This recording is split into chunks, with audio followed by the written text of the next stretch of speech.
refuge prayer. I go for refuge until I'm enlightened, to the Buddha, the Dhamma, and the Supreme Assembly. By the merits I create through listening to the Dhamma, may I become a Buddha in order to benefit all sentient beings. I go for refuge until I'm enlightened, to the Buddha, the Dhamma, and the Supreme Assembly. By the merits I create through listening to the Dhamma, may I become a Buddha in order to benefit all sentient beings. I go for refuge until I'm enlightened, to the Buddha, the Dhamma, and the Supreme Assembly. By the merits I create through listening to the Dhamma, may I become a Buddha in order to benefit all sentient beings. Abandon evil doing. Practice virtue well. Subdue your mind. This is the Buddha's teaching. Like a star, an optical illusion, or a flame, a magical illusion, a dewdrop, or a bubble, like a dream, a flash of lightning, or a cloud, so should one consider all compounded things. By this merit may we attain omniscience and overcome our enemy, our harmful deeds, and may beings buffeted by the waves of birth, old age, sickness, and death be liberated from the ocean of existence. The Heart of the Perfection of Wisdom Sutra. I prostrate to the Arya triple gem. Thus did I hear at one time. The Bhagavan was dwelling on Master Vulture's mountain in Rajagriha together with a great community of monks and a great community of bodhisattvas. At that time, the Bhagavan was absorbed in the concentration on the categories of phenomena called profound perception. Also at that time, the Bodhisattva, Mahasattva, Arya, Avalokitesvara looked upon the very practice of the profound perfection of wisdom and beheld those five aggregates also as empty of inherent nature. Then through the power of Buddha, the Venerable Shariputra said this to the Bodhisattva, Mahasattva, Arya, Avalokitesvara: how should any son to lineage train who wishes to practice the activity of the profound perfection of wisdom? He said that, and the Bodhisattva, Mahasattva, Arya, Avalokitesvara said this to the Venerable Sharadvatiputra: Shariputra, any son to lineage or daughter to lineage who wishes to practice the activity of the profound perfection of wisdom should look upon it like this, correctly and repeatedly beholding those five aggregates also as empty of inherent nature. Form is empty. Emptiness is form. Emptiness is not other than form. Form is also not other than emptiness. In the same way, feeling, discrimination, compositional factors, and consciousness are empty. Shariputra, likewise, all phenomena are emptiness, without characteristic, unproduced, unceased, stainless, not without stain, not deficient, not fulfilled. Shariputra, therefore, in emptiness, there is no form, no feeling, no discrimination, no compositional factors, no consciousness, no eye, no ear, no nose, no tongue, no body, no mind, no visual form, no sound, no odor, no taste, no object of touch, and no phenomenon. There is no I element, and so on, up to and including no mind element, and no mental consciousness element.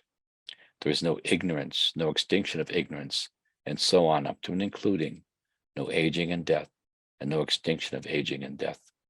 Similarly, there is no suffering, origination, cessation, and path. There is no exalted wisdom, no attainment, and also no non-attainment. Shariputra, therefore, because there is no attainment, bodhisattvas rely on and dwell in the perfection of wisdom, the mind without obscuration and without fear. Having completely passed beyond error, they reach the endpoint of nirvana.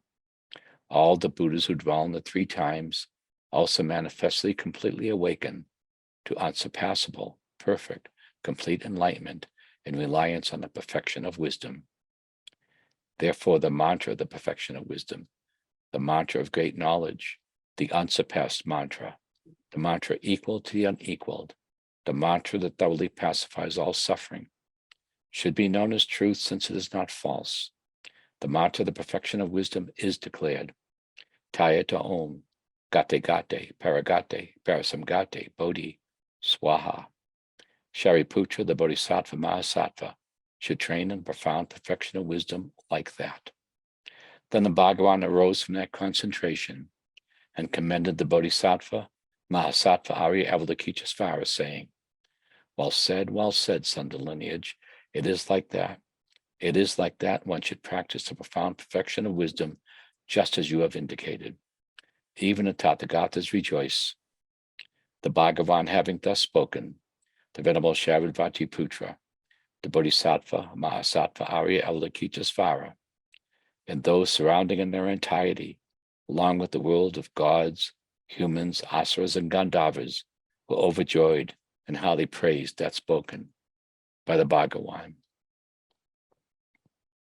The praise to Manjushri. Homage to my Guru and Protector Manjushri, who holds to his heart a scriptural text, symbolic of his seeing of all things as they are, whose understanding shines forth as the sun, unclouded by delusions or traces of ignorance, who teaches in 60 ways, with the loving compassion of a father for his only son, all creatures caught in a prison of samsara, confused in the darkness of their ignorance, overwhelmed by their suffering. You whose dragon thunder-like proclamation of Dhamma arouses us from the stupor of delusions and frees us from the iron chains of our karma, who wields the sword of wisdom, hewing down suffering wherever its sprouts appear, clearing away the darkness of all ignorance. You whose princely body is adorned with the 112 marks of a Buddha, who has completed the 10 stages achieving the highest perfections of Bodhisattva, who has been pure from the beginning, I bow down to you, Manjushri. Om Rapatsanadi. With the brilliance of your wisdom, O compassionate one, illuminate the darkness enclosing my mind, enlighten my intelligence and wisdom, so that I may gain insight into the Buddha's words and the texts that explain them. By the virtue of offering to you assembly of Buddhas visualized before me, this mandala built on a base resplendent with flowers, saffron water, and incense, adorned with Mount Meru and the 4 continents, as well as the sun and the moon, may all sentient beings share in its good effects. Please enjoy and bless me and all sentient beings to be released from the 3 poisonous minds. For I am offering without attachment my body, enemies, friends and strangers, and all possessions which are the objects of my greed, ignorance, and hatred.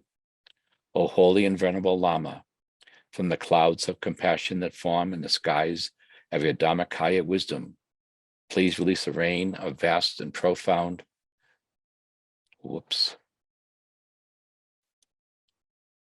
Dharma, precisely in accordance with the needs of those to be retrained. Idam Guru Ratna Mandalakam Neyatayami. I send forth this jeweled mandala to you, precious gurus. Thank you very much. So we'll launch into our topic, and I'm going to commence by way of establishing a sort of broader motivation by quoting 2 sutra extracts from Shantideva's training anthology. The first is from the chapter on the image of the Tathagata. It says, for example, when people who have been smeared with urine wash themselves well, bathe, and then apply perfume, the bad smell is gotten rid of and removed. In the same way, the vile actions of those who have committed the 5 actions of immediate retribution can be removed. When people follow the 10 wholesome courses of action, develop faith in the Tathagata, and then make images of the Tathagata, their vile actions do not become manifest, especially if they have the awakening mind, and especially for the morally disciplined people who have gone forth from the home life.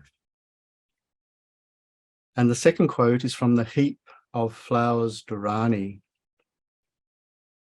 Simha Vikradita Someone who sees a Tathagata face to face and then for a year or 100 years or 100,000 years respectively serves him with all the material supports of happiness, or someone who, after the nirvana of a Tathagata, arouses awakening mind and places a single flower upon a holy shrine and offers a libation of water in worship of the Tathagata, or sprinkles the shrine with water, or draws with a drop of coloured pigment, or removes leftover flowers, or offers ointment, flowers and lamps with a rejoicing mind, and who, whenever taking a step forward, at every step says, homage to the Buddha, the Blessed One.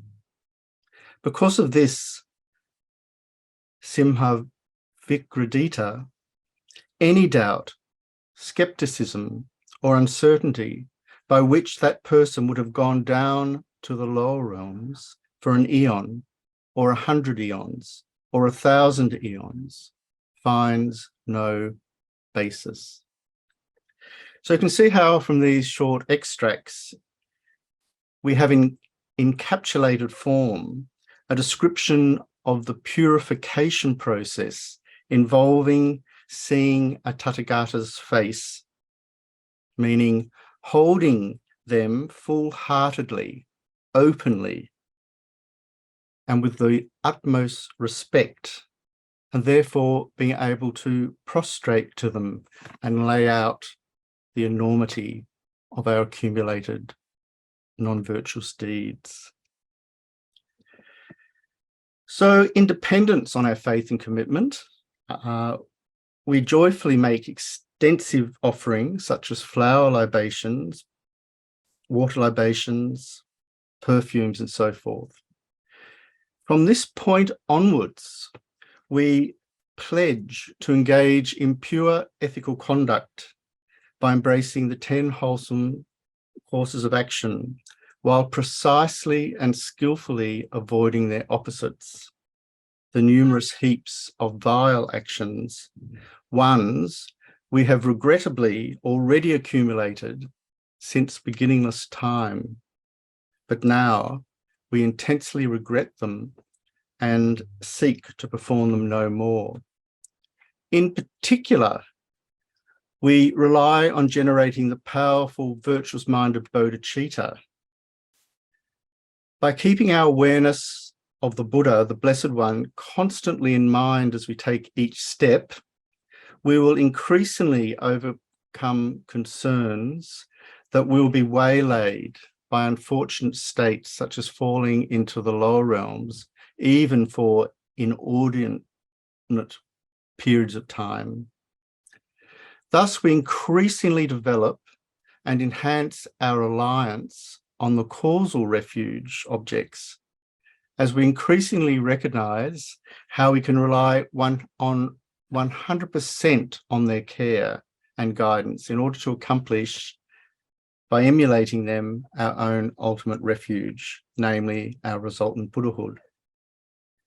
Because this involves practicing just as they have done on their own earlier Bodhisattva stages, there's absolutely no question that we, if we practice likewise, shall also come to perfectly achieve the purpose of others. We must really accept this in the very core of our being. There is nothing more meaningful, nothing more important than this to be done. So you can see how these two short quotes from Shantideva's training anthology illuminate why we must embrace refuge as the portal of our transformation from negativity to positivity. In verse 26 of chapter 2, Shantideva says, quote, "I seek refuge in all Buddhas until I possess the essence of awakening. Likewise, I seek refuge in Dharma and in the assembly of Bodhisattvas." Now, I know I did begin to discuss this at the end of last week's session, but there are a number of important points remaining to be made. For example, in order to appreciate why this verse is so pivotal, and Geshe Doga takes 2 entire discourses to introduce this verse, for example, requires that we understand that the refuge invoked here is Mahayana refuge. And there are many vital details and consequences that flow from this. I've only got time to take a few key examples. As Kunzang Pelden and other classical commentators explain, the Buddhas in whom we take refuge must be considered as those who possess the 4 kayas: the jhana kaya, the wisdom body; the svabhavika kaya, the nature body; the sambhoga kaya, the enjoyment body; and the nimmana kaya, the emanation body. The jhana kaya is the Buddha's wisdom truth body, referring to the enlightened wisdom mind to which all things appear spontaneously and which is inseparable from our direct realization of emptiness. The svabhavika or nature body is referring to the emptiness of that enlightened mind. The sambhoga or the enjoyment body is referring to miraculous bodies that can arise from the Dharmakaya in order to fulfill the purposes of highly realized beings, such as Arya beings, because Arya beings alone can see those particular enjoyment manifestations. So recognizing there'll be some left out, the Buddhas also manifest in a 4th way in terms of the Nimmana, which is a palpable body, if you like, that one that we can actually see as ordinary beings with our eyes, we can touch and so forth. So if we talk of 2 Buddha bodies, Dharmakaya and Rupakaya, the Sambhogakaya and the Nimmana are subsets of the Rupakaya, or the form body, and the Jhanakaya and the Svabhavika are subsets of the Dharmakaya, if we're looking at that 2-fold classification. The point here, though, is that only Buddhas have acquired these. And it is on this basis that they can reveal countless spontaneous, miraculous emanations to accomplish our benefit precisely in accordance with our needs and karmic predispositions. Shantideva quotes in his training compendium from the Precious Lamp Dharani, I quote, "What inconceivable bodily miracles do they not show, seeking to benefit the world?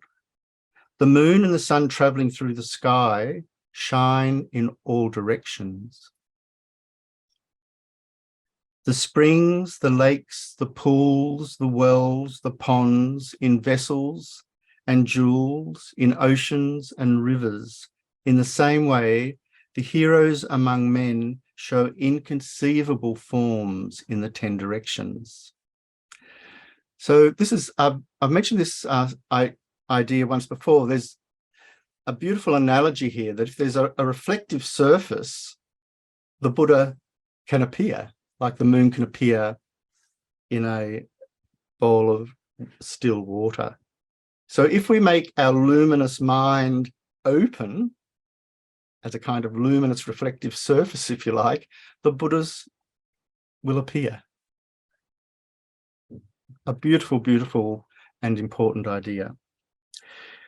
Shantideva also quotes, "Just as the assembled stars are the retinue of the moon, just as they engage in one direction and display the Buddha's heirs as their attendants, the Tathagatas show such a display everywhere without exception. Such is the miracle of meditative absorption. They abide pervading the net of all space." So such miraculous powers of emanation are even achieved on the later Bodhisattva stages. We also need to identify the Buddhas as possessing the 5 wisdoms: the wisdom of Dharmadhatu, mirror-like wisdom, wisdom of equality, wisdom of discernment, and all-accomplishing wisdom. These are all aspects of primordial transcendental wisdom. They represent the 5 purified skandhas or aggregates, and they also correlate to the 5 Buddha families known as the 5 Dhyani Buddhas. But these are topics for another time. But in order of how they're achieved, according to Prasangika, a bodhisattva must first exhaustively abandon the obscurations to liberation, and then only then do they begin to abandon the obscurations to omniscience. This commences on the 8th Bodhisattva ground. If you recall last week, we presented His Holiness's analogy of the garlic stain in the bowl to explain the necessary sequence of the removal of these 2 sets of obscurations. Finally, as Geshe Sopa explains, and I quote, "Through depending on the uninterrupted path at the end of the continuum of being a sentient being with obstructions to be abandoned, they abandon without residue all obstructions to omniscience and simultaneously achieve the state of the 4 Buddha bodies." These have just been enumerated. So together with the endowments of the 5 wisdoms, they constitute the Mahayana Buddha refuge. We can also consider the Mahayana refuge in terms of the length of time. We take Mahayana refuge not just until our defilements are overcome, namely the obscurations to liberation, but continue to take refuge and in order to traverse the pure stages of the Bodhisattva path until we remove the cognitive obstructions and thereby gain full enlightenment. This can take 3 countless eons. This means there's a vast length in time compared to Hinayana refuge, wherein it is said that a hero, for example, can obtain personal liberation in 1, 2, or 3 lifetimes, and so forth. So from our Mahayana perspective, we deliberately avoid seeking to dwell in nirvana, although it's perfectly qualified as a liberative state, as this would take us out of action, as it were, for vast slabs of time. They would be individually free and endlessly endowed with blissful wisdom. Sentient beings would remain trapped in samsara, undergoing the countless vicissitudes of suffering. So absorbed in solitary nirvana, we would have no inclination nor capacity to come to their aid. This is why we say in a verse that some of us will be reciting as part of our daily practice, "From this moment on until I'm a Buddha, may I never give up, though my life be at stake, the attitude wishing to gain full enlightenment in order to free from the fears of samsara and nirvana's complacency all sentient beings." In order to be a Mahayanist, in other words, we must steer an exact course between the extremes of samsara and nirvana's complacency. This nirvana is considered complacent in this particular sense that it is not the optimum basis from which we can benefit others. We also distinguish Mahayana refuge in terms of motivation and purpose. We don't seek individual liberation, as we've been explaining, but the attainment of full enlightenment in order to be best placed to rescue all sentient beings who are as numerous, so numerous that they seem to fill the entire sky. and we wish to place every single one of those without leaving a single one out into the state of full enlightenment. For this reason, in terms of Mahayana refuge, we need to add compassion to fear and faith, which are the two core reasons for going for refuge. So compassion here is added on, not as sort of an extra, but it becomes a powerful force of why we go for refuge, because we want to go to refuge to accomplish the purpose of others, in other words. So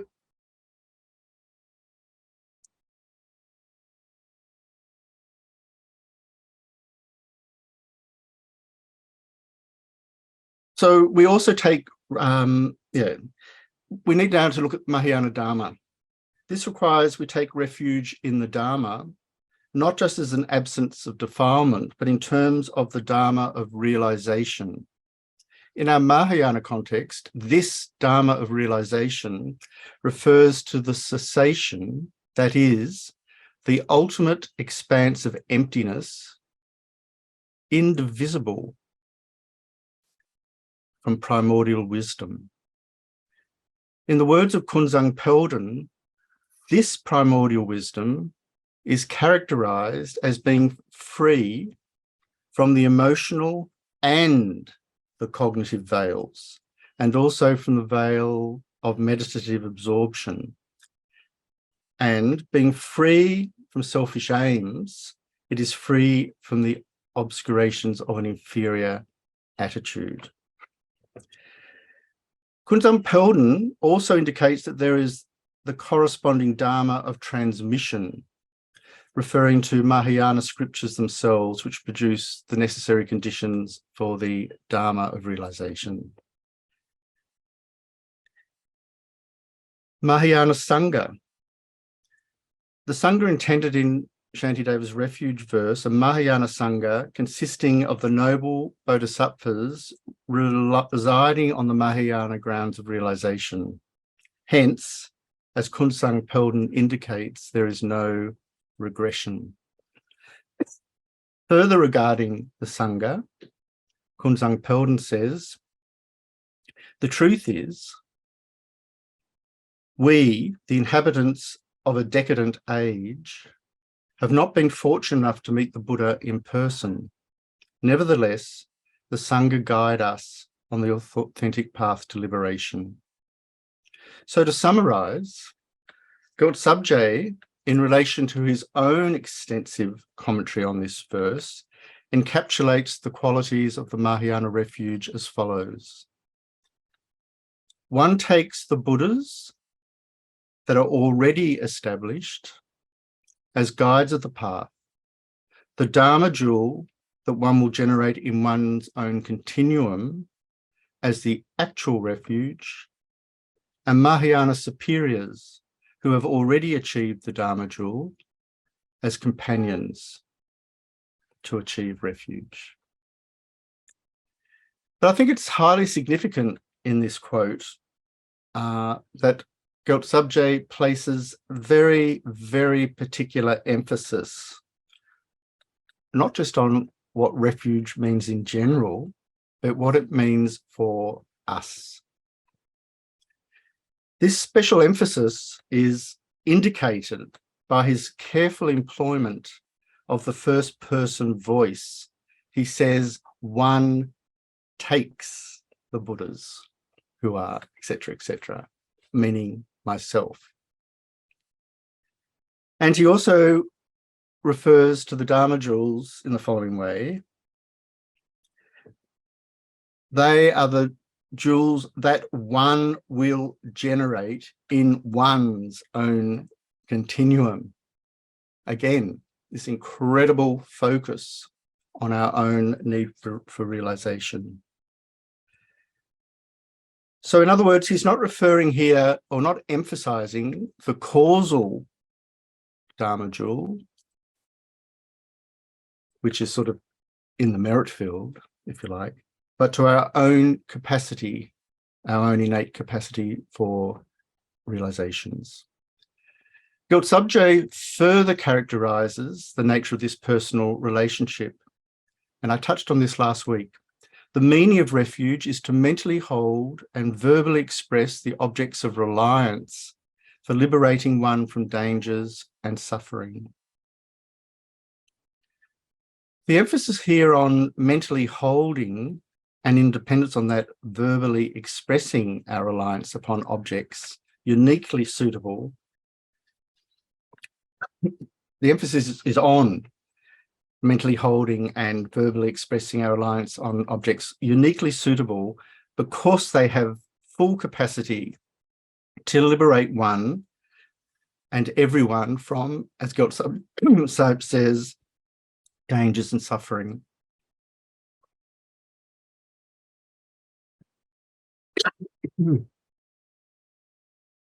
Geshe Doga glosses Gyaltsabje's point. He says, thus refuge carries two main causes. As explained here succinctly, the meaning of refuge is to mentally hold, and this refers to mentally holding that full confidence in the objects of refuge. With that full confidence in the objects of refuge, one expresses verbal refuge, which we've just done at the beginning of the session. Thank you, Lou. These are the objects of reliance for liberating one from the dangers of suffering. This encompasses all suffering. This is the meaning of refuge explained here. So the main emphasis is on mentally holding, where we are to be engaged, in other words.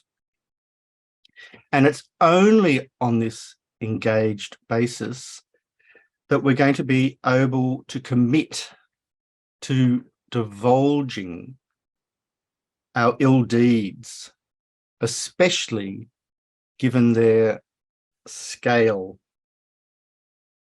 and their depth.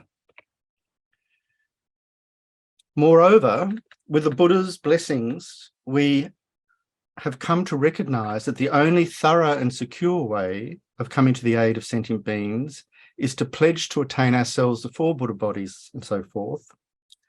And for this purpose, we must aim to spontaneously work for their benefit for as long as it takes to accomplish that purpose.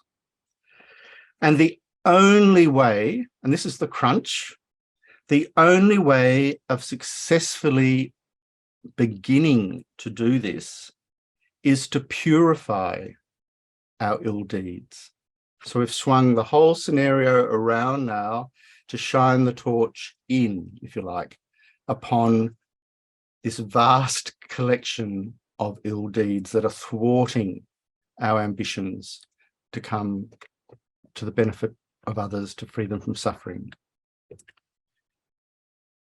So there's no way we can pause or prevaricate.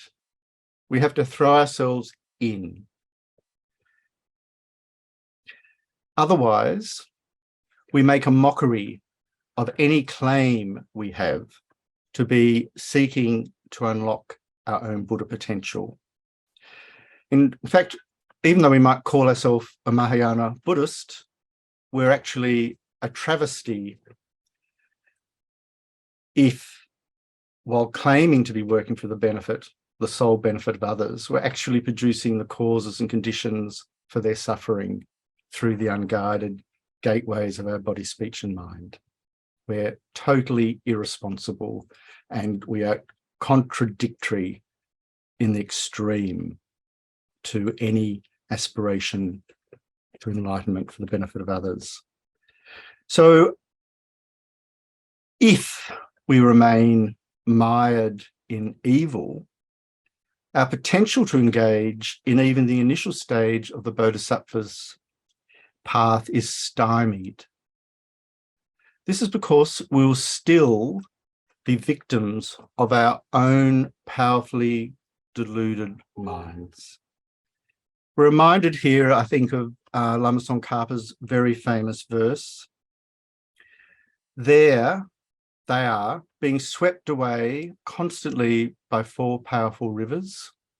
They're bound tightly with fetters of karma, most difficult to escape. They're trapped inside the iron mesh of self-grasping. They're enveloped from everywhere by thick mists of ignorance. End of quote. So what happens when we turn this "they're being swept" into "I'm being swept"? If I am still bound tightly with the fetters of karma, most difficult to escape, and still trapped inside the iron mesh of self-grasping, and still enveloped by the thick mists of ignorance, I'll prove myself bereft of any capacity to help myself, let alone others. In fact, I won't even be able to raise a small finger towards rescuing them effectively. Our need to purify, in other words, is not to be viewed within the confines of our own struggle to escape suffering, but in the much greater and more pressing terms of extending our concern to include all other sentient beings who are similarly trapped. Indeed, according to the mind of Bodhisattva, these beings are to be considered as more important than ourselves. Kabje Zopa Rinpoche says, quote, "It is said in the middle Gomrim stages of the meditation by Kamala Shila, quote, even if you are standing or even if you are going, you should meditate on great compassion towards sentient beings." And Rinpoche continues, "This just mentions 2 activities as an example, but it means that all our actions, sleeping, eating, working, reading, writing, everything should be done with compassion. This is the advice. Especially during that time, we ourselves will be at peace and have happiness, and other beings won't receive harm from us, and they'll receive peace and happiness." End of quote. So the minimal stance we might take is to prevent ourselves from becoming an agent of harm to others. But from a Bodhisattva perspective, we must go further. We must compassionately determine to urgently overcome the predicament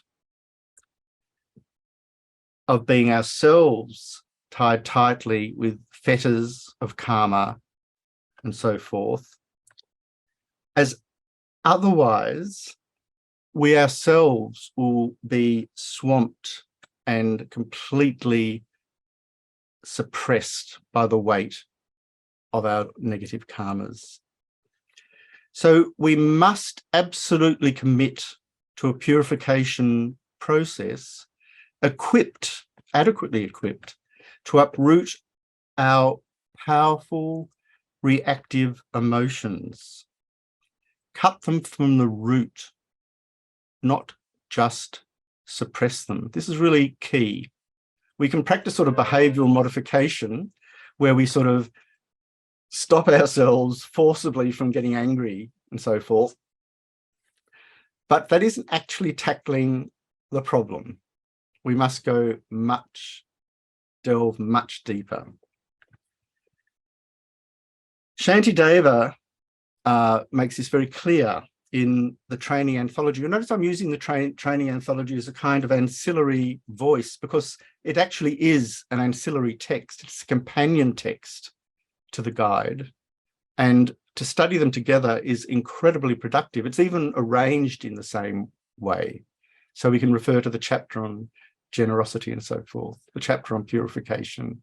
It's a beautiful way of exploring the sutric dimensions of Shantideva's own extraordinary condensation of meaning that we find in the verses of the guide itself.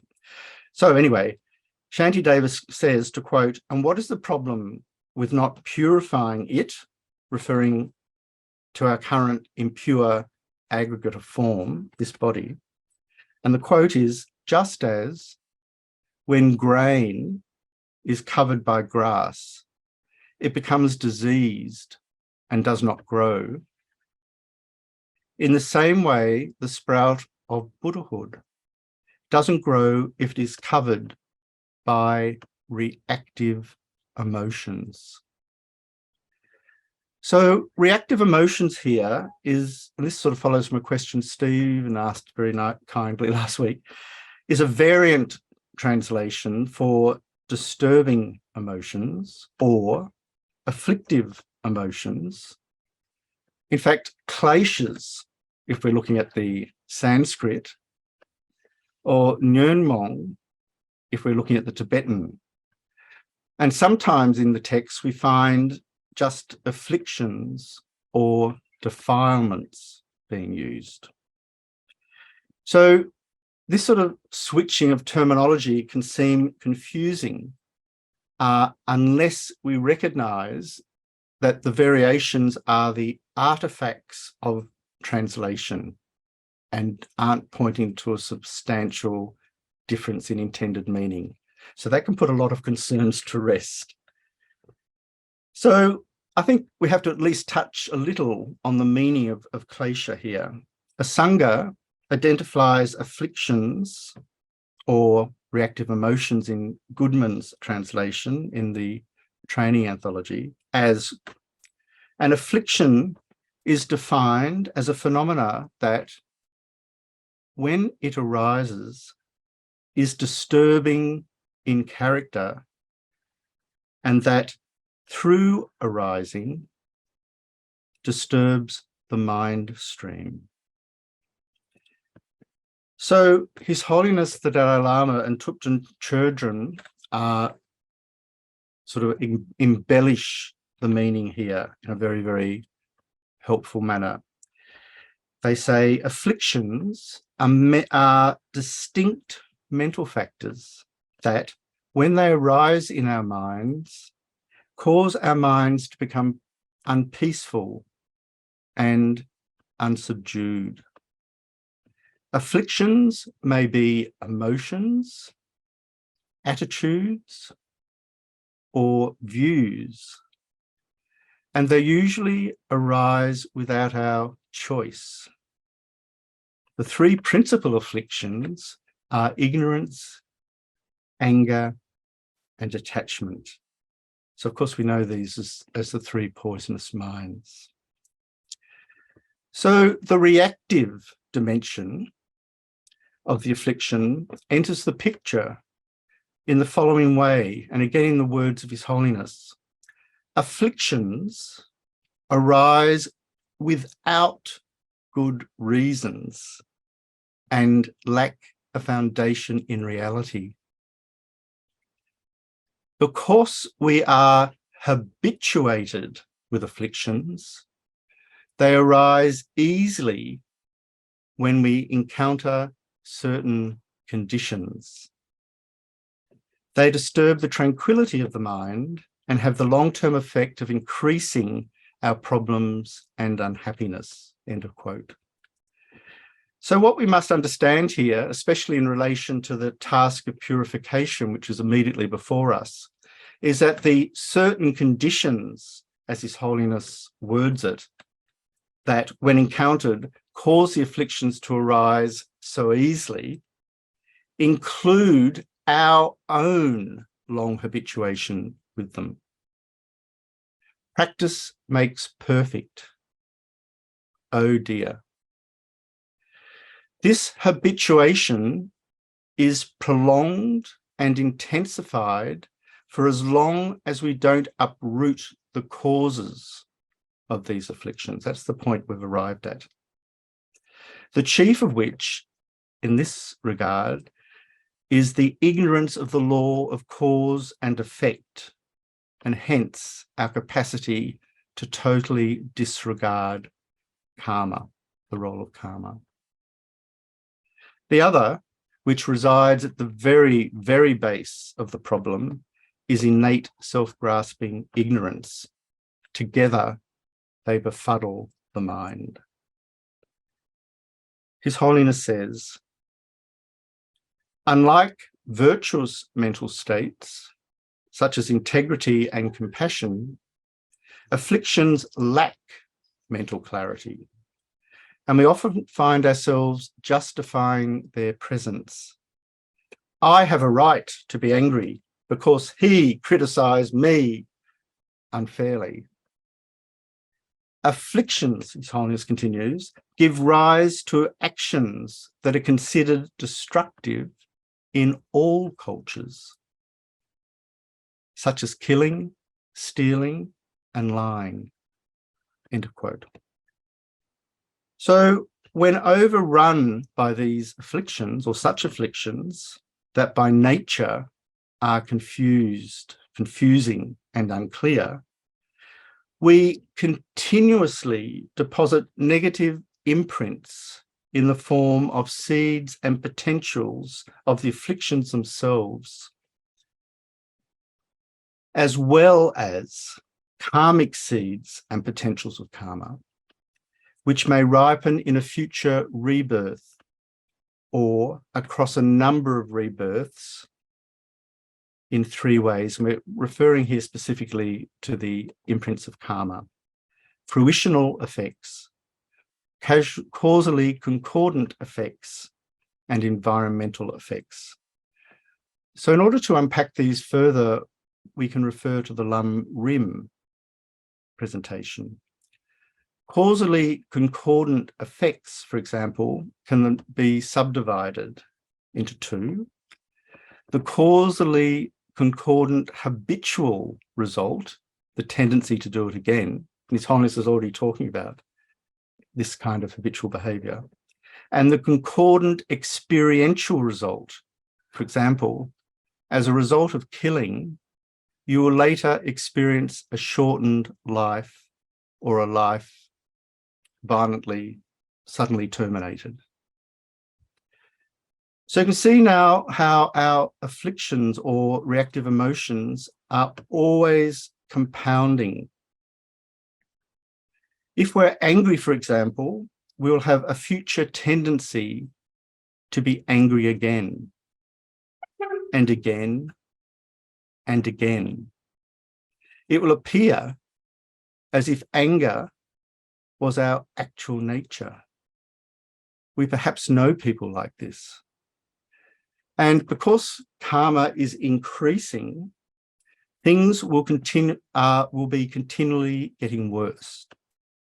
And to aggravate matters, as if they didn't require further aggravation, we'll continually have to carry polluted aggregates, afflicted aggregates, which will attract sufferings like a magnet. So in dependence on this attraction of suffering like a magnet, we get exasperated and upset. We seek to protect ourselves against harm, and therefore we lash out and destroy our perceived enemy and so forth. You can see here how the whole mess keeps sort of compounding itself. So it's for this reason that the afflicted aggregates are described metaphorically as a load we must carry on our backs. Pabongka Rinpoche says, in short, even the unbearable pain of being pricked by a thorn happens because you are afflicted with a set of aggregates. Just as a man carrying a load of brambles on his naked back will never be without suffering until he puts his load down, you will never be without any type of suffering until you are free of the burden of the contaminated aggregates. So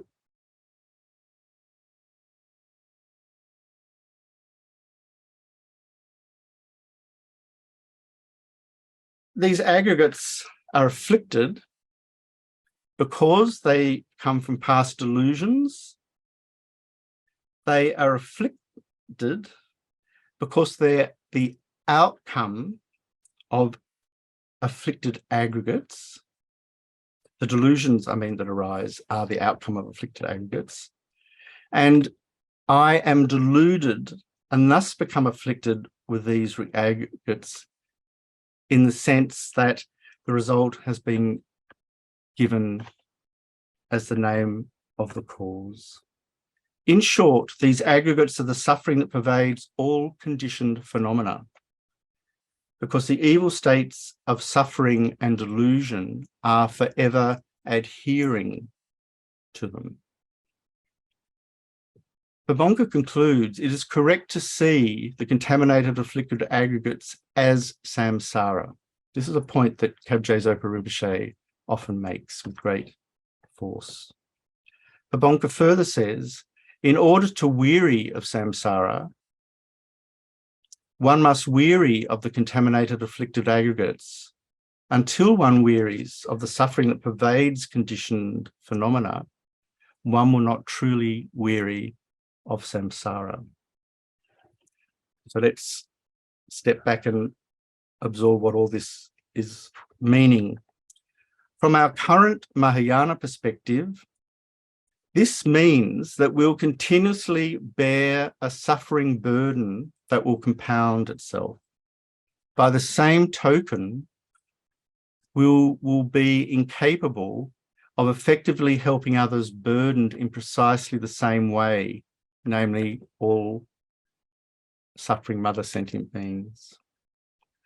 In stark contrast, by dint of their intense and deep purification practice, a bodhisattva who is highly evolved has a body worthy of very special veneration, because it is a source not of trouble, but spontaneous, miraculous benefit. Shantideva quotes from the Noble Sutra on the mysteries of the Tathagata. In just the same way, Santa Marti, however many sentient beings touch the body of that bodhisattva, who is imbued with the power of the Dharma body, whether men, women, boys, or girls, if they are tormented by attraction, aversion, and delusion, merely by touching him, all their reactive emotions are calmed, and they know that they are freed from bodily torment. This is because of the utter purity of the previous vow of that bodhisattva. So this is truly inspiring. The extraordinary qualities of the Arya Bodhisattva's body, who is very near to acquire the Dharma body or the Dharmakaya of a Buddha, stands in an acute contradistinction to the body of a very evil, ordinary person. The intensity of their non-virtue is such that not only is their body extremely polluted, but it becomes an agent and an agency of further pollution by its contact with what it meets. I wonder, so this is a little aside, it sort of propped up when I was thinking about this. I wonder if this is why dogs, for example, will instinctively shy away from the touch of some people and even run for cover behind a couch or under a table when that evil person enters a room, or even refuse to enter a room which has been already vacated by a very evil person.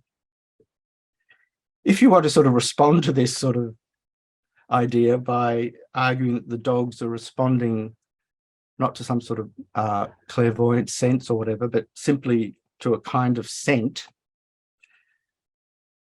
that only adds to how intriguing this example is, because it is said in the sutras that the bodies of the truly virtuous are radiant and fragrant like perfume. So I just mentioned that as an interesting aside. Geshe Sonam Rinchen indicates that causing a schism in the Sangha community has a detrimental outcome, not, and this is a quote, not only on the community, but on the whole surrounding area. It blights the environment. So these are issues to be explored further when we come to the Bodhisattva vows. But I mention them now by way of example to explain why a Bodhisattva must commit to ethical conduct in a manner inseparable from their commitment to the refuge objects. And naturally, this entails that they must commit to ethical conduct in order to ensure the favourable circumstances enabling them to increasingly perform, continuously perform virtue, which they then can dedicate entirely for the sake of others. So in his Precious Garland, the Venerable Nagarjuna says, I'm going to quote some verses here: desire, hatred, ignorance, and the actions they generate are non-virtues. Non-desire, non-hatred, non-ignorance, and the actions they generate are virtues. From non-virtues come all sufferings, and likewise all bad migrations. From virtues, all happy migrations, and the pleasure of all lives. Desisting from all non-virtues and always engaging in virtues with body, speech, and mind, they are called the three forms of practice. Through these practices, one is freed from becoming a hell being, hungry ghost, or animal. Reborn as a human or a god, one gains extensive happiness, fortune, and dominion. Through the concentrations, immeasurable and formlessnesses, one experiences the bliss of Brahma, and so forth. Thus in brief, are the practices for higher status and their fruits. The doctrines of definite goodness are said by the conquerors to be subtle, deep, and frightening to the childish who are not learned. End of quote. So if we don't practice pure morality, which involves eschewing all forms of non-virtue, and even, and especially even, purifying the impact of past non-virtue imprinted upon our mind streams, we will be unable to achieve higher rebirths, meaning that's reference to Nagarjuna's higher status, on the basis of which, and only on the basis of which, we can step towards liberation from cyclic existence, towards our final goal, full enlightenment. This is why Nagarjuna refers to these teachings as frightening. Why are they frightening? It's a very interesting point to speculate upon.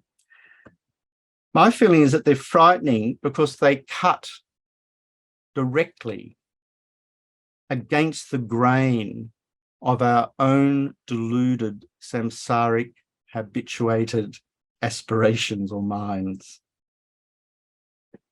which attempt to squeeze, like water from a stone, the extract of happiness from samsaric pleasures, which of course is a futile exercise. So in other words, ethical conduct, the practice of virtue and eliminating non-virtue, demands that we restructure the way in which we're conducting our lives. it's really nothing short of revolutionary in this regard.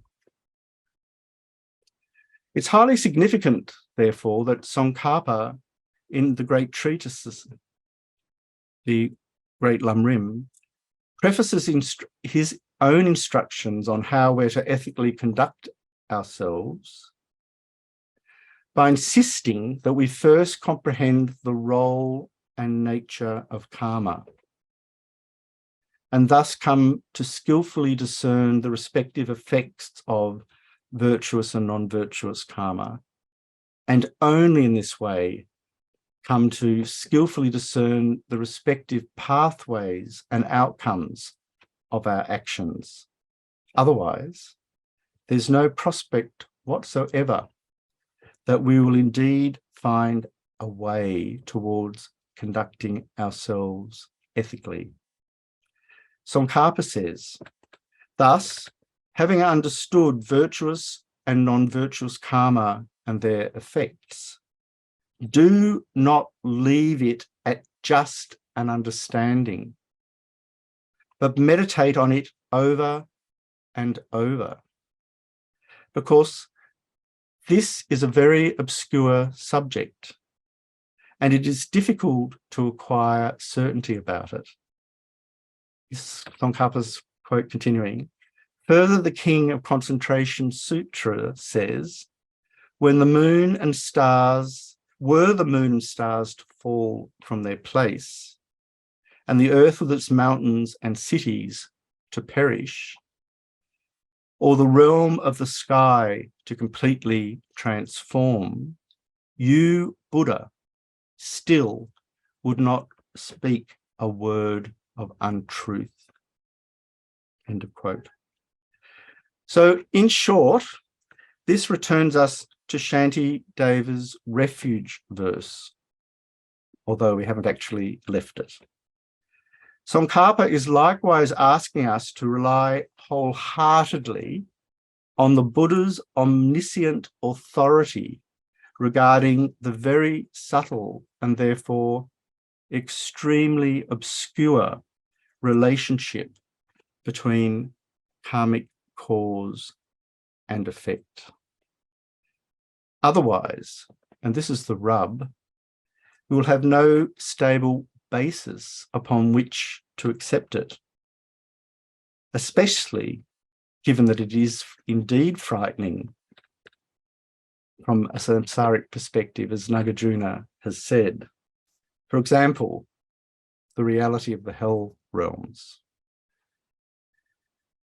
And thus, respecting the Buddha's authority involves transforming our non-virtuous pathways of action into virtuous pathways, and also reaching back and eliminating the karmic problem that is embedded at a much deeper level within ourselves. So Tsongkhapa says, from bad will come the long and unbearable pain of the three lower realms. From good, the higher, happier realms, from which to swiftly enter the echelons of enlightenment. Know this and think upon it day after day. And Tsongkhapa then quotes Nagarjuna's precious garland, which was quoted earlier. From non-virtues come all sufferings, and likewise all miserable realms. From virtues come all happy realms, and the joys in all rebirths. The great Tsongkhapa says, consequently, happiness and suffering do not occur in the absence of causes, nor do they arise from incompatible causes, such as a divine creator or a primal essence. Rather, happiness and suffering in general come from virtuous and non-virtuous karma, and the various particular happinesses and sufferings arise individually without even the slightest confusion from various particular instances of the two types of karma. Attaining certain knowledge of the definiteness or non-deceptiveness of karma and its effects is called the correct view for all Buddhists and is praised as the foundation of virtue. So if we refer to Tsongkhapa's great treatise, and we're referring to volume 1, this particular explanation will be found in the first of the 4 divisions of the general, describing the general characteristics of karma, namely the certainty of karma. The other 3 being the magnification of karma, not experiencing the effects of actions that we didn't do, and the actions you have done will not perish. So such certainty of karma, in terms of its operation, is to be matched by our own certainty in karma. And this in turn is to be matched by our trust in the truthful words, meaning the authority of the omniscient Buddha. So this is how our topics in chapter 2 are exquisitely interwoven. And I've attempted to somehow indicate that in my own manner. Unless we have a wider view of the problem of suffering and how it might be remedied, there is probably little impulse from our side to venture forth in the manner required of a courageous one, the starting out or baby Bodhisattva. So we're now perhaps a little better positioned to appreciate while our wish to purify is predicated upon our bodhicitta motivation. Because if we're to stay on the path, let alone progress on it, we must engage purification and guard our mind against non-virtue. As Pabonka Rinpoche says, if you are to become skilled at doing a practice, you must know how to build up a huge amount of virtue without much trouble, and how to reduce your non-virtue. End of quote. And perhaps, we might add, we are now also excellently positioned to appreciate what is embodied so profoundly in His Holiness's apparently simple, apparently straightforward statement in his commentary on this chapter, which is, the branch of confession is preceded by refuge, full stop. I've attempted to unpack that, and you can see here what an incredibly vast topic is ushered in at that point. So we're now at a point to consider the 4 powers of confession, and I'm going to quote His Holiness. His Holiness says, to make proper confession, it is necessary to spell out, to employ and the 4 powers.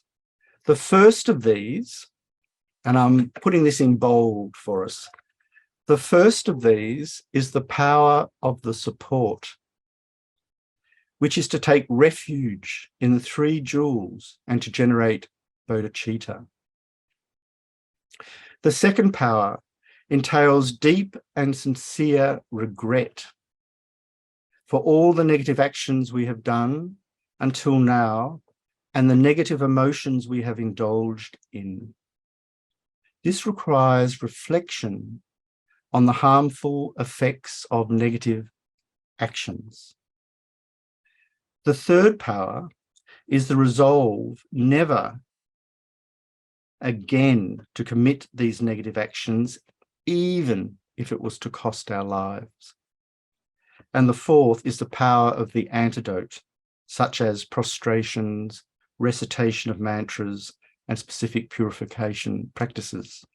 End of quote. So taking refuge and generating bodhicitta is therefore to be regarded as the primary power enabling our purification to take place. It is a primary support and won't extensively or effectively happen otherwise. In a nutshell, this explains why Shantideva's text presents the refuge prayer, the one we're looking at, immediately prior to the commencement of the actual confession. So that's what this entire explanation has been leading up to. Now, just when you think we're about to make a run for it and look at more verses, Gyaltsabje at this point pauses, as does Gendoga and many of the other commentators, to give a broader framework or explanation of how purification works. And I think it's necessary to tackle these points before continuing for that reason. Otherwise, the manner of purification, the method of purification will elude us, although we might think it sounds like a good idea. Gyaltsabje commences with strong advice, not just to start our purification process, but to start it immediately. He says, one should not strive to not have any negativity from the very start. However, should one, although striving in this way, receive faults through the power of carelessness and the many afflictions, then it is unsuitable to just leave them thoughtlessly. End of quote. So if we read carefully, we'll discern that Gyaltsabje here is alluding to the 4 conditions for accumulating negativities, as well as indicating that their uncontested continual presence is directly responsible for our not having commenced a purification process earlier than today. And the 4 conditions are lack of conscientiousness, having many delusions, lack of faith, and because of not knowing. So the many afflictions that Gyaltsabje refers to in the passage I just quoted refers to the 2nd condition, having many delusions. A lack of faith, the 3rd condition, is specifically referring to the lack of faith in the law of cause and effect, in other words, karma. But by implication, it would also be a lack of faith in the Buddha. Why? Because we have spurned the authority of what the Buddha has said about karma. Such a lack of faith is in causality is demonstrated when I determine to steal only a very small thing from a friend. It's not worth much, and surely they won't notice. It might be a pen. Or we decide to kill a small animal, such as a prawn, while not killing a large animal, such as a whale. In other words, we've entered into a kind of plea bargaining with karma.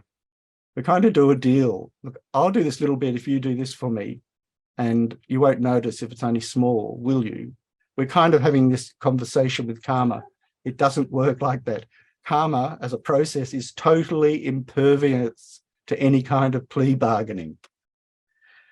Likewise, if one lacks faith in karma, one will not see the purpose of performing even the smallest virtuous act. As small things do count, don't they? From a karmic point of view, they count enormously. It's in this way that we build up the momentum to perform increasingly powerful virtuous actions. So the 4th condition, not knowing, refers to not knowing what things of virtuous, non-virtuous, and neutral karmas. But it also refers to being ignorance of what must be done to rectify non-virtuous karmas. As Geshe-Doga indicates, this would include not knowing the antidotes and how to apply them, together with not appreciating the faults of not applying the antidotes in terms of whether or not such non-virtuous minds will arise again, prompting similar negative pathways of action, such as engaging in the 10 non-virtues via our body, speech, and mind. Gyaltsabje continues, one should strive in the method of confession for as laid out by the compassionate teacher. The confession of downfalls should be done as explained in the lower and higher vows. The confession of negativity should be done with the 4 powers. So the reference here to lower and higher vows indicates various sets of vows that we might have taken, such as tantric, bodhicitta, and self-liberation vows. We could also add lay precepts, Mahayana one-day vows, and so forth. These would sit, relatively speaking, at the lower end, but this is not to diminish their value or worth in any way.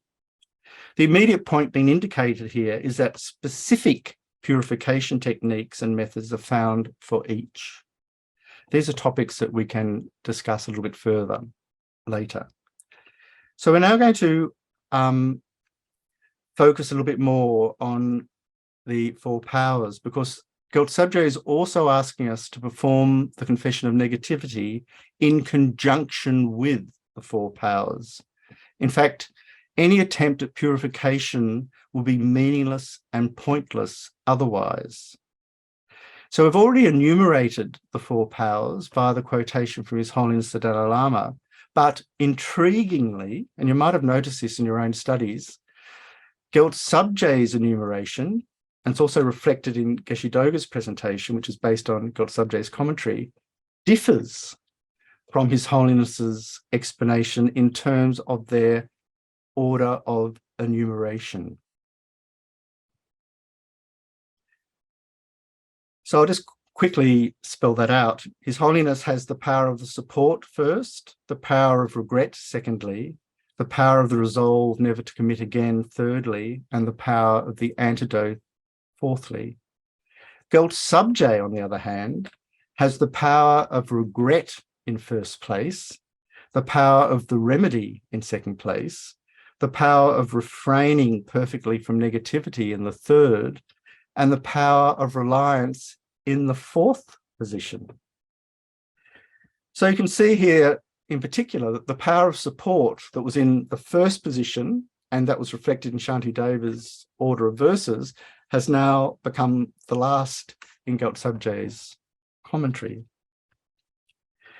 The power of regret, the 2nd in His Holiness's presentation, has become the 1st power in Gyaltsabje's presentation, and the power of the resolve is the 3rd in both.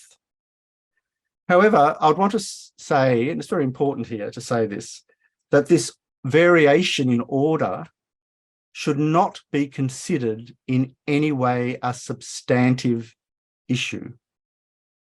It is really a matter of how the individual masters are wishing to emphasize and explain them.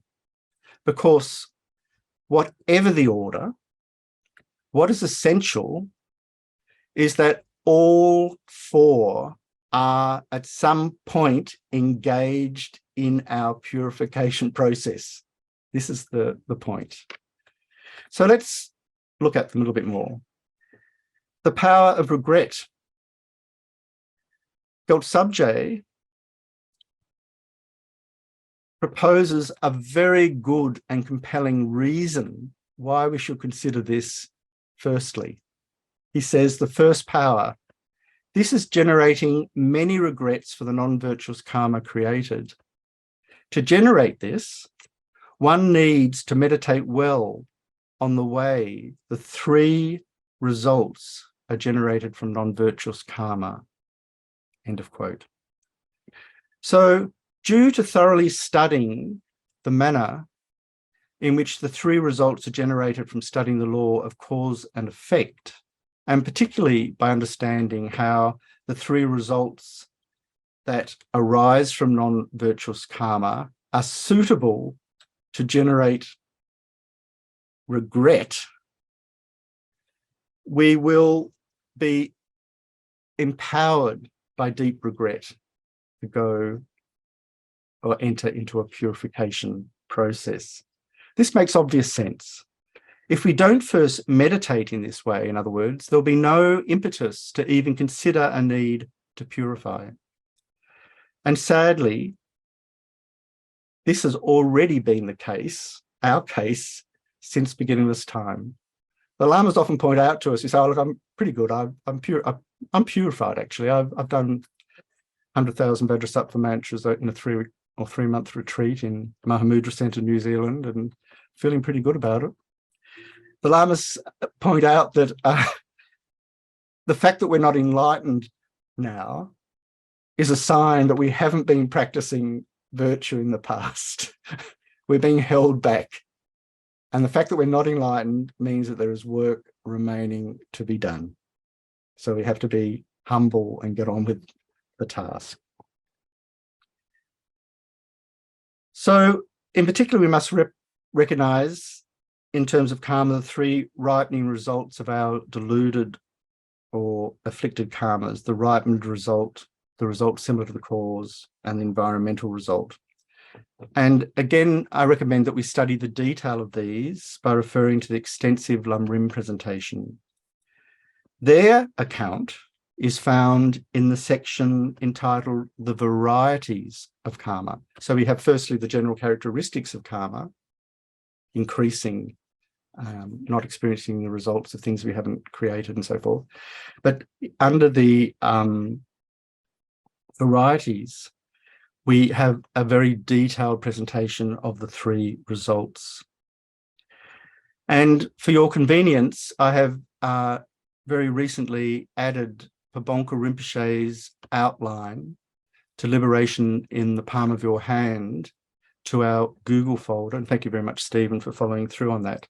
And that will give you at a glance a mechanism to jump from the outline where you'll see the three features and so forth, and then jump right across to the parent text. And on that basis, you'll then be able to position yourself also in relationship to Lama Tsongkhapa's outline to the Great Lam Rim, which is found in volume 3 of his trilogy, in English at least, and which is very, very similar. So we're advised particularly to study pages 209 to 215 in Tsongkhapa's great treatise, where the three effects of karma, according to this threefold division, are very, very detailed, much detailed and explained.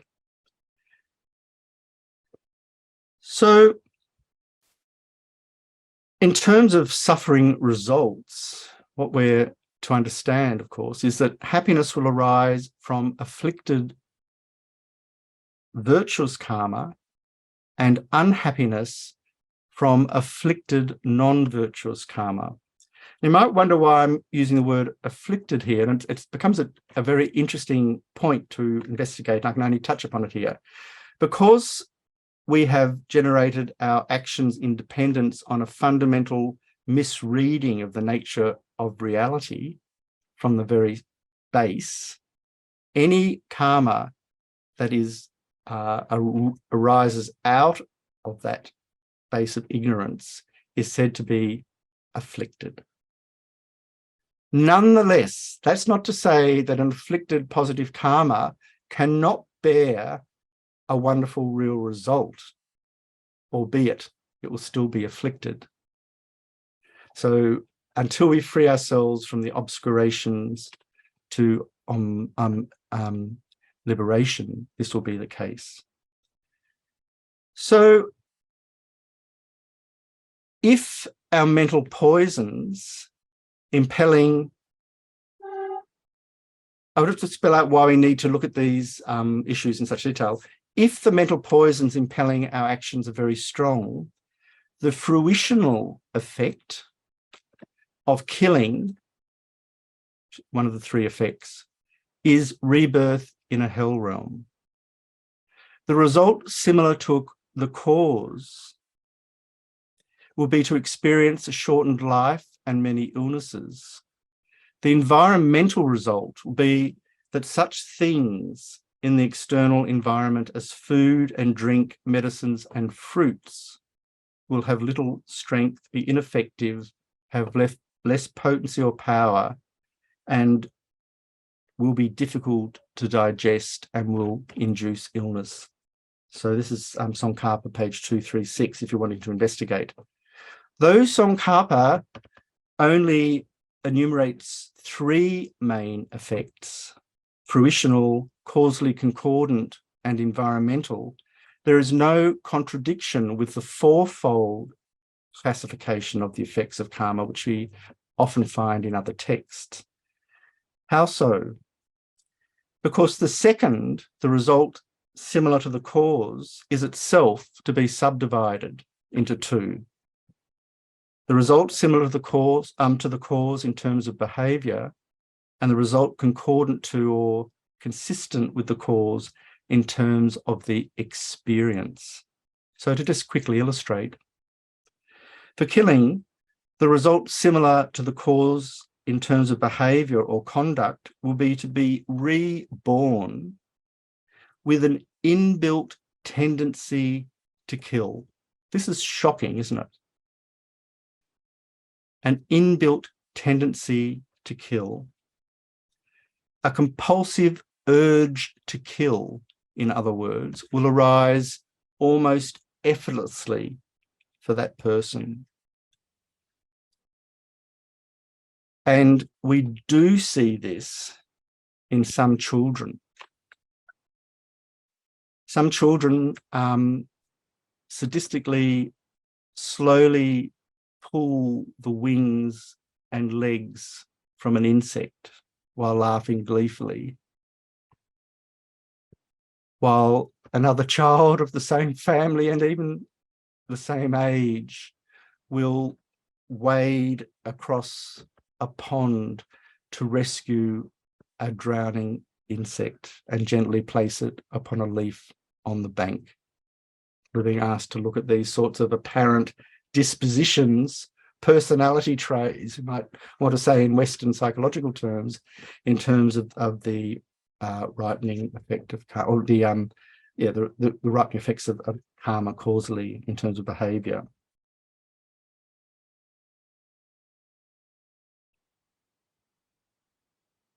So I just wanted here to perhaps interrogate a little the manner in which Western psychology locates these sorts of problems in terms of our past in this lifetime.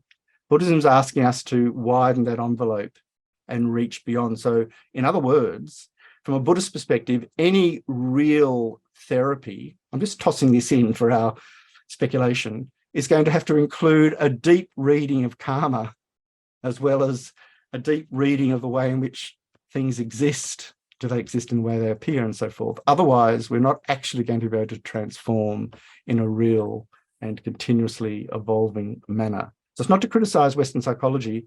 It's very precious and has its place, but the aims of a Buddhist therapy here are much vaster and more full in their application. So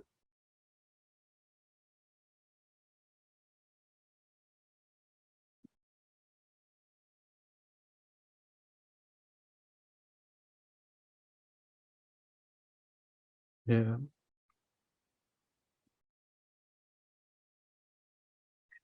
And the result, similar to the cause in terms of experience, is that we will have the capacity to perform the action repeatedly.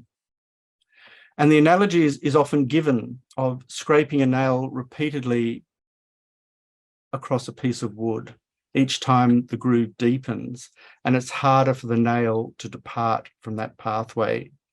It's in this way that the behavior is experientially reinforced and extended due to its repetition.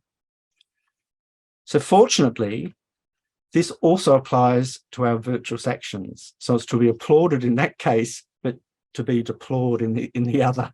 Yes, it is a matter of that, isn't it? So Pabonka says, examples of behavior congruent with the cause appear in some people, reincarnations of saints, for example, who right from birth develop renunciation and compassion on their own. It's a lovely thought. So I think I've messed those up, actually. The result similar to the cause in terms of experience is that we will be ourselves killed. And the result similar to behavior is that we will generate. So I'm sorry for that muddle. We can refer to Geshe Ngawandagye's Tibetan tradition, page 87, for further details. And Geshe Doga also details these in his first discourse, dated the 20th of July, 2013, in block 3. So given this wealth of reference material, you'll forgive me for not expanding these topics further. The simple fact is there is really no scope to do that within the tight time framework we have. So Gyaltsabje next recommends that we understand well the manner in which the 3 results are generated specifically from non-virtuous karma. And he says, the first power, this is generating many regrets for the non-virtuous karma created. To generate this, one needs to meditate well on the way the 3 results are generated. And the example here is given of drinking poison. And Geshe Doga elaborates this at some length. So I'm going to quote it because it's very, very powerful. We should have the same degree of regret as we would have if we had consumed poison, where there is a profound wish to expel the poison from our system. Another example is a poisonous snake suddenly dropping into our lap. You immediately want to get rid of it. With the example of consuming poison, 3 individuals consume the same type and quality of poison at 3 different times. The first person is already dead, and the second person is dangerously ill and is facing death. The third person, having seen that the first person has perished and that the second person is very ill, becomes very anxious because he has consumed the same substance. With one dead and the other dangerously ill and facing death, the prospect of having to face the same consequence is quite apparent. While that third person may not have experienced the effects of the poison right away, seeing the fate of the other 2, he would develop strong regret and would definitely want to get rid of that poison from his system. Geshe Doga then adds, if we haven't recognized this for ourselves, this analogy is presented as a way of indicating the extent of regret about having engaged in negativity. So the question we're to ask is, which of the 3 persons are we? Are we complacent? Do we understand the law of cause and effect? Are we bargaining with our destiny? Because the point here is that only if we do generate intense regret, as though having drunk fatal poison, will we seek or bother to seek a remedy? So according to this presentation, as Geshe Doga says, you can see that the application of the other three opponent powers is related to having developed strong regret first. So if we do refer back to His Holiness's numeration, I think we can easily render it compatible with Gyaltsabje's account by simply assuming that the person seeking to generate the power of reliance as the first power is doing so on the basis of having already generated regret at an earlier time. So we've performed a negative action, we've recognized it as negative, we've keenly felt regret, we now feel we're going to have to do something about it, so we invoke the power of the object, the power of reliance, the refuge, and independence on that regret, we apply a remedy and then make a promise not to perform again. So we still have all the same ingredients intact. And it's the same as when we go for refuge on a daily basis. You might say, well, I've gone for refuge. Why do I have to go for refuge 6 times a day? It's a good question. And it's because we're trying to embed refuge in the very depths of our heart as our natural mode of being. So it's really, really valuable to habituate ourselves in this manner. So independence on the power of the remedy, whatever we have chosen, we finally make the promise not to perform again. And as I've just mentioned, from this perspective, it makes sense to leave the promise to last. So it'd be pointless to put the promise not to perform again first, because we haven't gone through the motions of recognizing it as a fault and so forth. And so there is a reason for the systematization of the progression if we look into it very, very carefully. So it's obvious that we can't make a promise not to commit again until we've first engaged in purification by applying the power of the antidote in conjunction with the power of the regret conjoined with the power of reliance. Nor can we apply the power of regret subsequent to promising not to commit again as the power of regret that forms the necessary basis of any resolve to desist from similar actions. So the power of the remedy, this is literally the power of the antidote, of which there are many. We should learn how they are tailored to tackle specific karmic situations and also how they accord to particular sets of vows. For example, to purify tantric vows, it's recommended that we especially employ the Vajrasattva purification practice, or Damsig Dorje, the Samaya Vajra practice. To purify broken Bodhisattva vows, on the other hand, it's recommended that we principally use the 35 Buddhas of confession. Monks and nuns have their own special dedicated regular purification and confessional ritual ceremonies as an integral part of their sacred ordination commitments. This is why Sangha perform purification of misdeeds and transgressions on set days before their preceptors or their senior representatives. There are also other methods such as reciting Mitrupa mantras and making burning offerings to Dorje, Kadro, Vajradaka, etc. Whatever the case, Geshe Doga advises that, quote, we shouldn't take a limited view of these remedies. End of quote. In other words, there's room to move around and apply them according to our creative impulse. They're not written in stone. And he illustrates this by indicating that there are differences in interpretation in these matters. For example, some teachers explain that all virtues can be the application of the antidote, whereas others explain that all virtues done with the intention of a purification practice will become the application of the antidote. Be this as it may, the fundamental point is that all virtues serve as a means to become an antidote to negativity. This is always the case, even if we're not deliberately engaged in purification. So this is surely inspiring.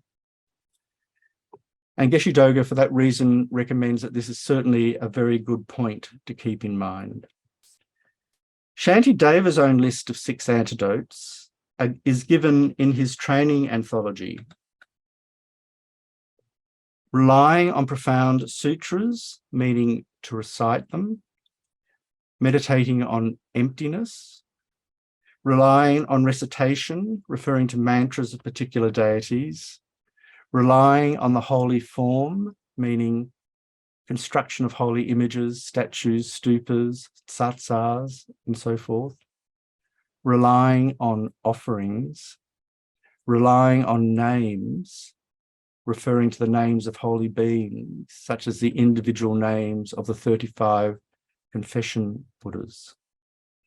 For those wishing to research further, we can refer to pages 169 to 171 in the training anthology, where Shantideva elaborately unpacks these.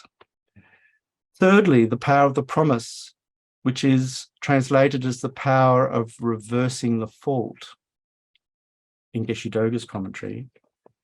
As Geshe Doga explains, this involves the thought in the form of a deep commitment. Henceforth, I will not commit or create negativity. Obviously, such a sincere commitment must be not made either lightly or stupidly, by which I mean unrealistically. If it's made lightly, we are actually engaged in a form of lying and are seeking to deceive the refuge objects as well as sentient beings, because our words won't match our actions. Rather, our words not to commit again will actually disguise our actions of committing them again. Or, though we will say we will not perform them again, deep inside ourselves, we kind of know that we will. This kind of surreptitious confession, we're pretending to ourselves that we're not going to do it, but we kind of know that we really are, can be understood from the example of an alcoholic who promises not to drink. It seems serious and real at the time, but the next morning they are digging out the bottle from underneath the tea towels in the kitchen where they've carefully hidden it. If they were really intending to not drink again, why didn't they throw the bottle away rather than hide it?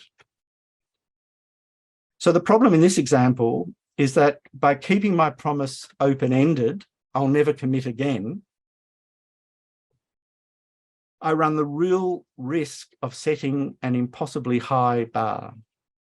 So failure and transgression of my promise is inevitable. But for example, if I vowed not to drink today, just for the duration of the current day, then there's some chance that I could actually honor that and therefore be in a position to make a vow tomorrow not to drink for another day, then eventually 2 days, 3 days, and so forth. You can see how it works. So to state the obvious, addiction and habituation do the same work in this afflictive regard. We are addicted, for example, to angry responses, and we find ourselves almost impossible to wean ourselves off them, even though we can see their catastrophic impact in hindsight. Tomorrow, we're angry again. So His Holiness often shares a charming antidote told to him by His Excellence Ling Rinpoche, His Holiness's senior tutor. While conferring the 8 Mahayana precepts to a large Tibetan audience, many of whom, as lay people, often have a penchant for homemade beer called chung, Kabje Ling Rinpoche advised, quote, "Even if one feels that one must take alcohol, it's best not to consume to the point of taking too much and thus becoming completely intoxicated and inebriated." So this is a wonderful and perfect example of how we must compassionately view and judge the extent of the restrictions we place upon our ethical promise. His Holiness often continues with another story involving a disciple who approached Kabje Ling Rinpoche and confessed, "I don't think I'll be able to abstain from alcohol." To this, Kabje Ling Rinpoche replied, "Then, well, in that case, maybe drink a bit, but don't drink too much." So the moral here is to tailor one's promise according to one's capacity. Of course, this might not seem a simple thing to do, but it does make a lot of sense to try. An example, promising not to kill for just one day and then rejoicing that night and dedicating the merits leaves an incredibly powerful, potent imprint on our mind stream. As one's capacity and trust in one's ability to restrain ourselves from the harmful action grows, we can upgrade, ratchet up our promise. So I just want to share here a famous story of the butcher. Once there was a ship's captain named Kotakana who had been born with an earring set with a gem worth 10 million gold pieces. Captain Kotakana had sailed away to obtain jewels. He fell asleep by the ocean shore, and the other merchants went on without him. He awoke to find that a strong wind had erased the path, and even his pack animal, a donkey, could not pick up the scent. Kotakana wandered around, unable to find the path. There was a house like a palace, and in it a man surrounded by 4 goddesses. The captain saw that at night the man had such bliss. It was like that of the gods. But by day, the house became burning iron licked by fire. The women turned into 4 ferocious dogs. The man fell down on his face, and the dogs ate his flesh bit by bit. Then, after the sun had gone down, things reverted to their former state. He asked the man what the cause was. The man said he used to be a butcher in the town of Thera, but on the advice of Arya Katayana, he had taken vows not to kill at night.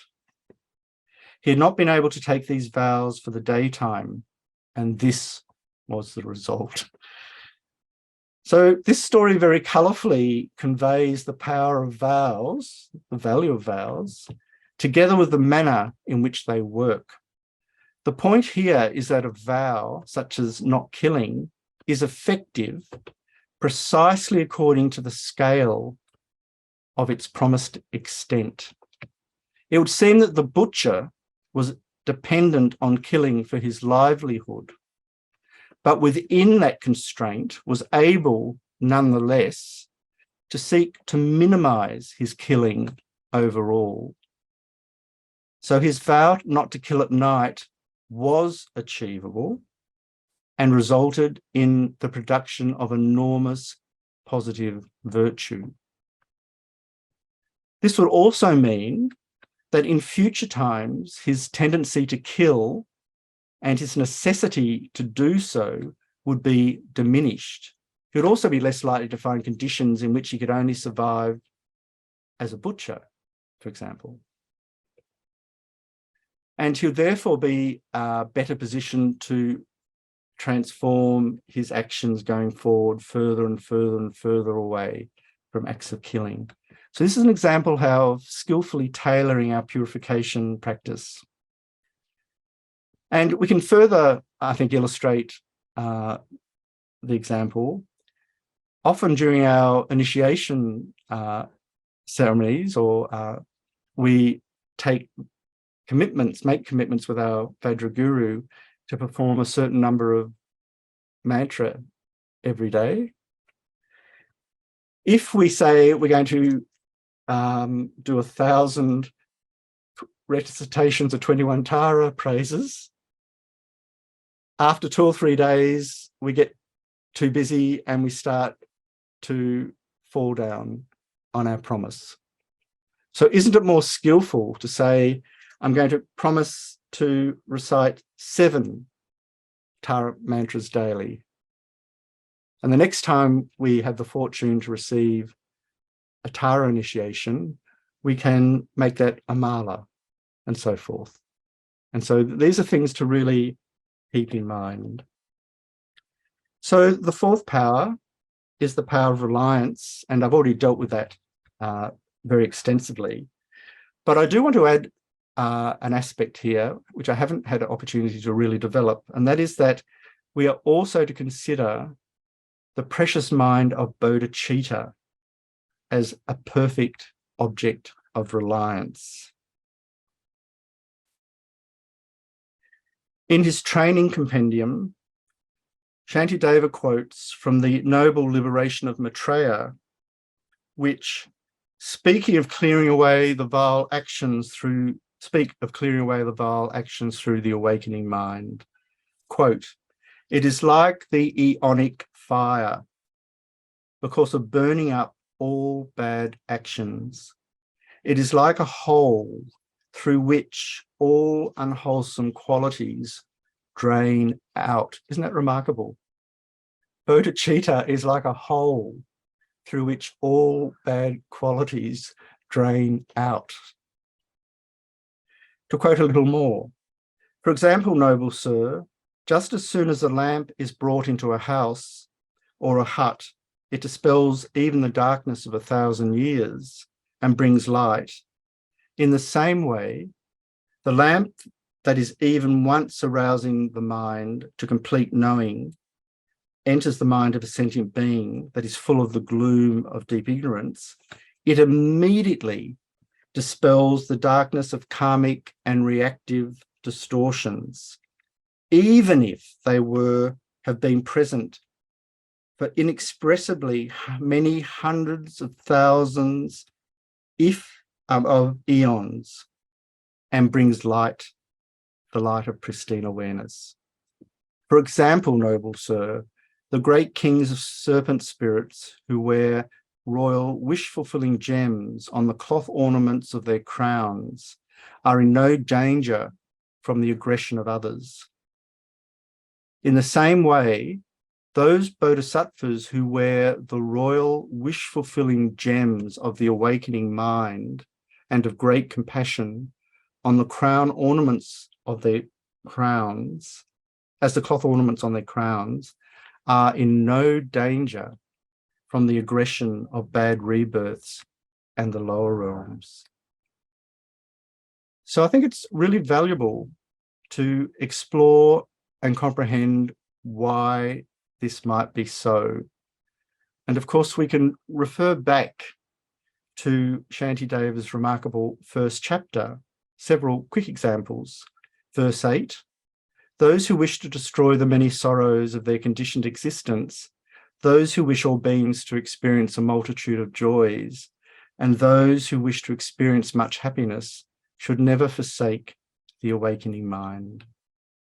And verse 29 in the 7th chapter on enthusiasm, due to the extent of his awakening mind, the Bodhisattva consumes his previous evils and harvests oceans of merit. Hence, he is said to excel the Shravakas. His Holiness presents a very moving praise to Bodhicitta at the beginning of his commentary on the method of generating bodhicitta. And this book is, I'm showing this book in some other teachings, is very, very precious to me. It's R.S. Shaw's aspiration, with a commentary by His Holiness the Dalai Lama, together with a meditation on compassion, which features His Holiness as the in the special guru manifestation of Chenrezig, and also gives His Holiness's name mantra, which of course has enormous purificatory benefit. So in this text, there's a very beautiful passage.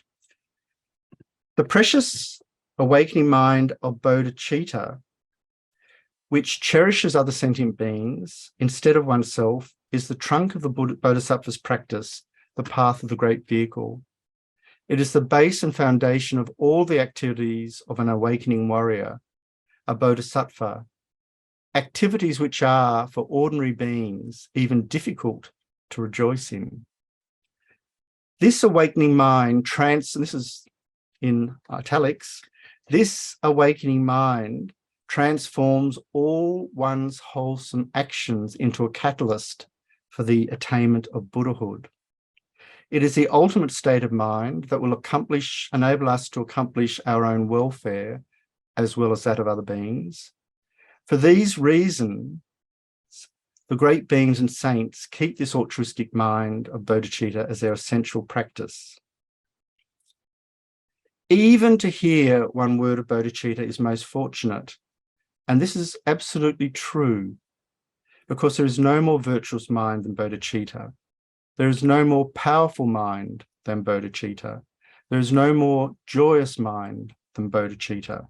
For the accomplishment of one's own ultimate purpose, the awakening mind is supreme. And to accomplish the purpose of all other beings, there is nothing superior to bodhicitta.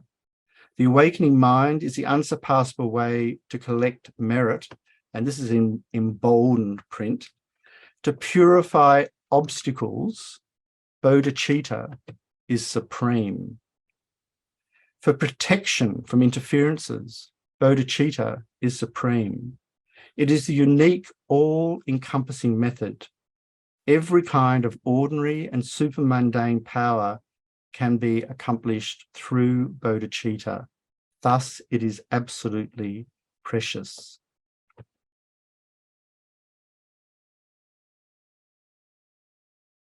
So I'm going to finish on this sort of note here. Chandrakirti, in the 6th chapter of Entering the Middle Way, very eloquently says, and like a king of swans soaring overhead, ahead of other accomplished swans, with white wings of conventional and ultimate truth spread wide, propelled by the powerful winds of virtue, the Bodhisattva would cruise to the excellent far shore, the oceanic qualities of the conquerors.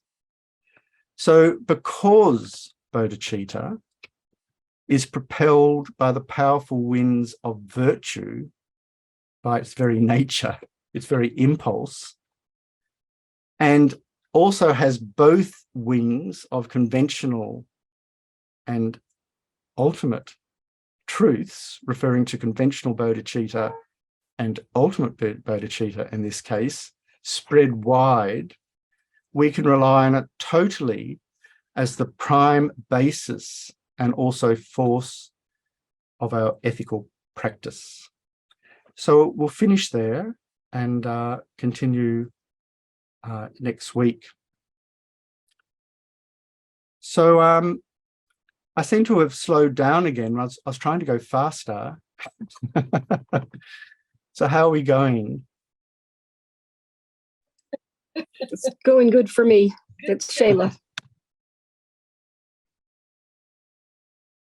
You know, Ross, in one regard, getting through a bunch of verses is less important than really having the core teachings. Mm. You know, I do hope that we all get through the verses for the Bodhicharya Vatara. You know, I wouldn't want to leave out a single one. Yeah. Sort of, you know, that's kind of my view. It's just such a pleasure to be a student, listen to your teachings, that in one regard, the number of verses we do in a class is immaterial. Mhm. And I think also to understand the extraordinary internal cohesion of the unfolding logic or the impulse of the practice that Shantideva is beckoning us to undertake is so perfectly embodied in the ordering of the sequence and chapters of the text. And once we get an inkling of that, we begin to read the verses in a much more deeper and satisfactory way. Otherwise, we are in danger of glossing them. I've done chapter 2, I now do chapter 3 kind of thing. But if we really do take some time to look at the meaning embedded here. And the other thing is that my frequent referencing to other texts is to also, not that it needs to be displayed, of course, that there's a kind of a resonance between all these different texts, but how remarkable is the resonance? We realize that if we study Bodhisattva Charyavatara well, we're also studying simultaneously the intent of all these other precious texts, as Stephen's indicating, I think, his beautiful comment. And so we're not really wasting our time at all. It's really opening the door to a new way of navigating. And so I have been pointing us towards the Lam Rim, and I'm even becoming more specific in the recent talks by naming pages so that I'll have lots of opportunity to look at that relationship as well. Yeah. So are there any questions or thoughts that have come to mind? Sorry for that muddle with the results similar to the cause. I was up really late at night. When I saved my document this morning as a sort of PDF rather than a Word document, it corrupted for some reason. And when I went back to the original, it denied me access. So I had this incredible moment of despair that I had to somehow reconstruct my notes at an incredible pace. And so I think at that particular point, they got a little bit jumbled and I was sort of working from them and I got misled. So I apologize for that little patch of confusion there. But fortunately, the Lam Rim will put you right without any doubt. So as I mentioned, I'm going to be going away for 2 weeks, and I have prepared the 2 talks to be pre-recorded. I haven't actually pre-recorded them yet, but I'm going to do that very, very soon. And they'll be available. And I'm going to also prepare the quizzes as normal. So from your side, things will appear as normal, except that I won't be live. So please continue to support the classes so that when they resume, which was, I think, on the 17th of March, I will be back in this chair again. So I am going away to see His Holiness the Dalai Lama and also my other precious teachers who are going to be there as well. So it's a unique sort of opportunity. And since my illness, I don't take these opportunities lightly. They're incredibly precious. So I hope to have a worthwhile time while I'm away. So in the meantime, enjoy, and I look forward to seeing you soon.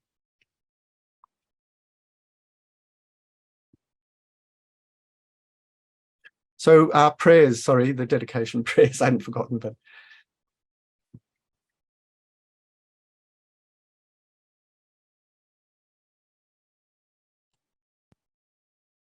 Dedication prayers. For as long as space endures, and for as long as living beings remain, until then may I too abide to dispel the misery of the world. May all the pains of living creatures ripen solely upon myself, and through the might of the Bodhisattva Sangha, may all beings experience happiness. May the teachings which are the sole medicine for suffering and the origin of every joy, be materially supported and honored, and abide for a very long time. I prostrate to Manjughosha, through whose kindness wholesome minds ensue, and I prostrate to my spiritual masters, through whose kindness I develop. Due to the merits of these virtuous actions, may I quickly attain the state of a Guru Buddha and lead all living beings without exception into that enlightened state. May the supreme jeweled bodhicitta that has arisen, that has not arisen, arise and grow. May that which has arisen never diminish, but increase more and more. May my venerable Lama's life be firm, his white divine action spread in the 10 directions, dispelling the darkness of all beings in the 3 realms. Long life prayer, His Holiness the Dalai Lama. The wish-granting, wish-fulfilling jewel, source of every single benefit and happiness in this world, to the incomparable kind, Tenzin Gyatso I beseech, may all your holy wishes be spontaneously fulfilled. In the land encircled by snow mountains, you are the source of all happiness and good. All-powerful Chen Rezig, Tenzin Gyatso, please remain until cyclic existence is ended. Lama Zopa Rinpoche, you who uphold the subduer's moral way, who serve as the bountiful bearer of all, sustaining, preserving, and spreading Manjunath's victorious doctrine, who masterfully accomplished magnificent prayers, honoring the 3 jewels, Savior of myself and others, your disciples, please, please live long. Tenzin Osul Hita. Venerable One, to you kindness exceeds that of all the conquerors for those wanderers in far-off places, especially the West. Mindful of your loving concern for us, and intentionally descending again into a family of a far distant land, we make this request. O Lama, please, please, live long. Geshe Lobsang Doga, you with an immutable vow to spread to the limits of space the Dharma of the Able One in general, and the Dharma of the pure-minded conqueror, supreme, superior spiritual friend of unrepayable kindness, please remain for hundreds of eons and bestow the supreme and common siddhis. Geshe Tupten Cherub, beloved teacher leading your students toward wisdom and compassion, explaining through exacting discernment the steps of the graduated path. You are the unequaled guide. Please live a long and stable life. Multiplying mantras. Chom Dan Da Dejin Sheikh Padra Chom Pa Yang, Dakpa Zog Pe Sangye Nampa Nangze O Ki Gyelpo La Shag Shalo, Jang Chub Sempa Sempa Chenpo Kuntu Zangpo La Chaksha Lo, Tayata Panchagriya Ava Bodhani Swaha Om Duru Duru Jara Mukhe Swaha, Tayata Panchagriya Ava Bodhani Swaha Om Duru Duru Jara Mukhi Swaha, Tayata Panchagriya Ava Bodhani Swaha Om Duru Duru Jaya Mukha Swaha, Tayata Panchagriya Ava Bodhani Swaha Om Duru Duru Jara Mukhi Swaha, Tayata Panchagriya Ava Bodhani Swaha Om Duru Duru Jaya Mukhi Swaha, Tayata Panchagriya Ava Bodhani Swaha Om Duru Duru Jaya Mukhi Swaha. Thank you very much. You're welcome. Thank you, Ross. Thank you, Lou. Night, Kodo. Thanks, everyone. Bye-bye. Good night, all.